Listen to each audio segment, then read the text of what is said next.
So, in this lecture, we are going to continue from where we have stopped earlier. So, let us discuss about electrical methods.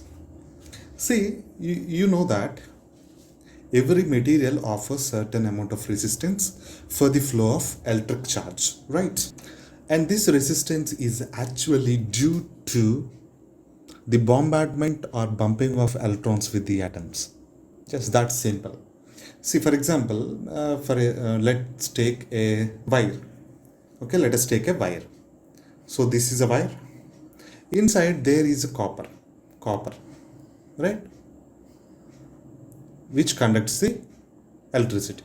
So now you know that electricity is nothing but free electrons. Flow of free electrons is nothing but electrical energy.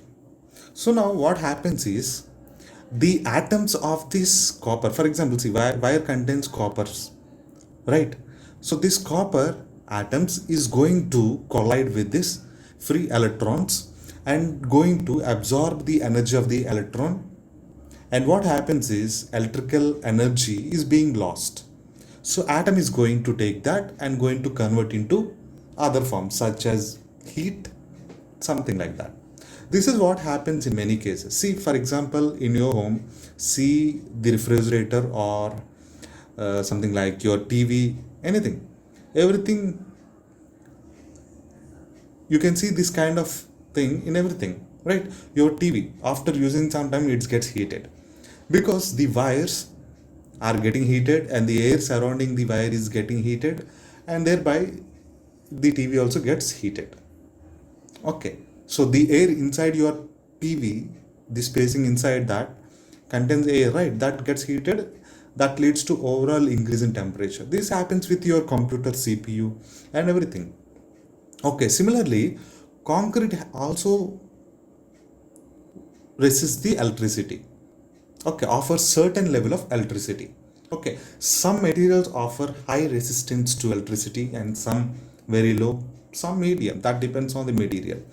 And concrete also has the property to conduct the electricity and at the same time offer certain amount of resistance to the flow of current.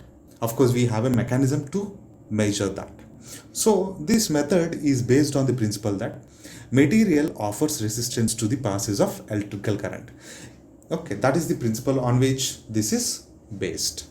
So by using this, I am going to, this is the resistivity meter. This helps us to find out the resistance offered by a material, for example by the concrete itself, and you can measure that. So by knowing the resistivity, you can know certain properties, certain things. Of course, I am not saying strength of the concrete, but you can know something. That is, you can know the moisture content of the concrete. What is the moisture that is present in the hardened concrete? And also determining the thickness of the concrete pavements. So why do we need this moisture content? So we need it because the moisture has relationship with creep, shrinkage and thermal conductivity.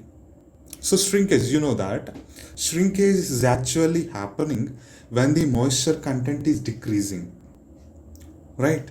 So the moisture content influences the shrinkage. So that helps us to study the shrinkage of the concrete. Okay, you can expect what would be the level of shrinkage or creep. We are going to see this creep and shrinkage in the next unit in detail. So the second application is thickness of the concrete pavement. This is one of the application, of course. Besides these two, there are other applications also. So determining the thickness of the concrete pavements. You can find out what is the thickness of a member by the resistance offered by it. This is magnetic method. This magnetic method is employed or used to find out what is the cover, reinforcement cover that is provided. So see this image. This is a concrete cross section. So these are the bars. This is a beam or a column. Of course, let us take this as a column. Why not? So this is a column, vertical column. This is the cross section. These are the 4 bars that are placed And these are the stirrups. Okay, these stirrups holds these vertical longitudinal bars, and also that acts as a shear reinforcement. So now what is the clear cover? Clear cover is the distance between the outermost layer of the concrete to the outermost surface of the reinforcement. Okay, of course we have effective cover also, but putting that aside, this is clear cover. So now you need to verify the clear cover that is provided. Then you can use this magnetic method to do that. This clear cover is very much important. The minimum cover that is to be provided is 20 mm, 25 mm for the mild condition, mild exposure. We have talked about this exposure: mild, moderate, severe, very severe. Okay, so you have to check whether sufficient clear cover is provided or not. In any case, in slab, in footings, in column, in beams.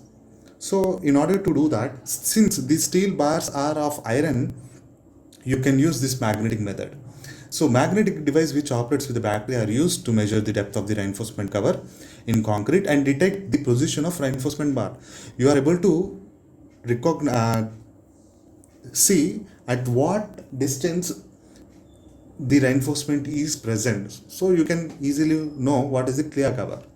Okay, this apparatus is known as cover meter or profometer. This can be used for measuring the cover given in the lightly reinforced sections also. So the last one is radioactive methods. Of course, you people know how this works. So this X-rays and gamma rays are used in this non-destructive method to find out the properties of the concrete, such as strength and any cracks present, like that. Okay, this works similar to your X-ray. When something is broken in your body, when a bone is broken, so what happens is you are going to stand between the film and the X-ray generator emitter, and the X-rays are going to pass through your body, and on the film you are going to get the picture of the X-rays, shadow of the X-ray, black spots. So that helps to find out what is the defect in the bone, right? So similarly, we are going to measure the passing of the X-rays and gamma rays through the material. How these X-rays and gamma rays are passing through the material, at what velocity are they hitting to the receiver, and what is the time taken for them to pass through the material, and all such quantities. So by using that, you can find out the various properties. Of course, this is a new method in the field of civil engineering, so there is no completely fully developed method that you can use in this radioactive method, but we can make use of this radioactive rays, X-rays or gamma rays.